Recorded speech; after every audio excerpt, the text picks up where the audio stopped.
పెడన్ నియోజకవర్గంలో వంటి సమస్యల మీద కాంగ్రెస్ పార్టీ పిలుపు మేరకు మా శర్మిలారెడ్డి గారి ఆదేశాల మేరకు అలాగే మా కృష్ణా జిల్లా అధ్యక్షులు గారి ఆధ్వర్యంలో 7 నియోజకవర్గాల్లో ఉన్నటువంటి కన్వీనర్ల గారితో మరి ఈ రోజున బంటుమిల్లి మండలం కృతివేణి మండలం రావడం జరిగింది. కృతివేణి మండలం బంటుమిల్లి మండలాల్లో ఎంఆర్ఓ ఆఫీసుల నందు వినతి పత్రాలతో పాటుగా ఆర్టీఏ యాక్ట్ ఇవ్వడం జరిగింది.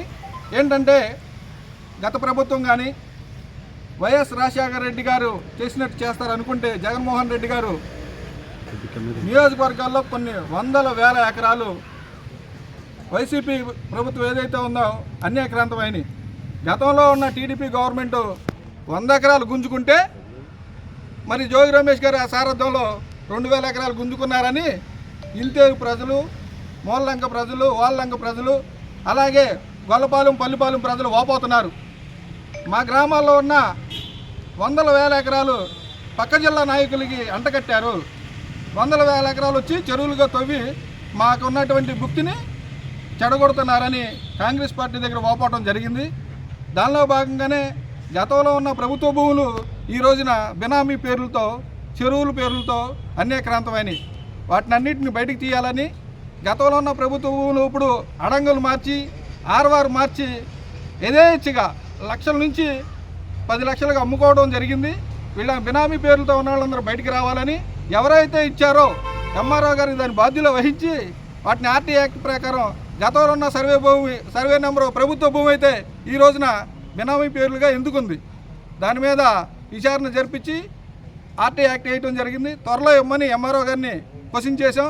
అదేవిధంగా ఎంఆర్ఓ గారిగా యాక్షన్ తీసుకోకపోతే కలెక్టర్ గారు, ప్రిన్సిపల్ సెక్రటరీ గారి దగ్గరికి కాంగ్రెస్ పార్టీ తరఫున దీక్షలు కూడా సిద్ధంగా కూర్చుంటామని తెలియజేశాం.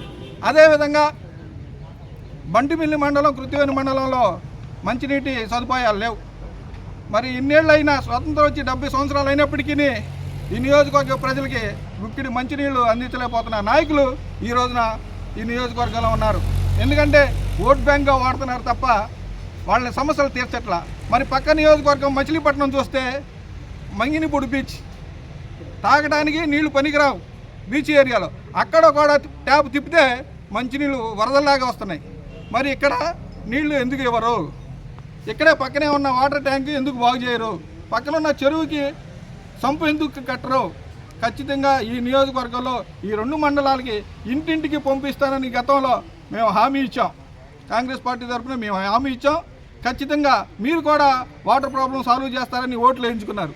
ఇక్కడ ఉన్నటువంటి స్థానిక ఎమ్మెల్యే ఎవరైతే ఉన్నారో టీడీపీ పార్టీ నుంచి మేము డిమాండ్ చేస్తున్నాం.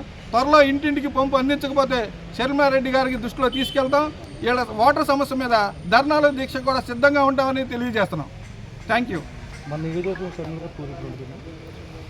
ఇప్పుడు ఈ 2-3 నెలల్లో కనుక ఇక్కడ ఉన్న మీ ఎమ్మెల్యే గారు ఎవరైతే ఉన్నారో జనాల అభిమానం పొంది, ఓట్లు పొంది, ఎమ్మెల్యేగా అన్ని అర్హతలు పొంది ఇక్కడ ఉన్నటువంటి నాయకుడు ఎవరైతే ఉన్నారో వాళ్ళు ఈ 2-3 నెలల్లో కనుక ఖచ్చితంగా వాటర్ ప్రాబ్లం సాల్వ్ చేసి ఇంటింటికి ట్యాప్ ఇవ్వకపోతే కనుక శర్మిలారెడ్డి గారి ఆధ్వర్యంలో ఇక్కడ ధర్నా కార్యక్రమాలు చేయడానికి మా జిల్లా అధ్యక్షుడు గారు మేమంతా సిద్ధంగా ఉన్నాం.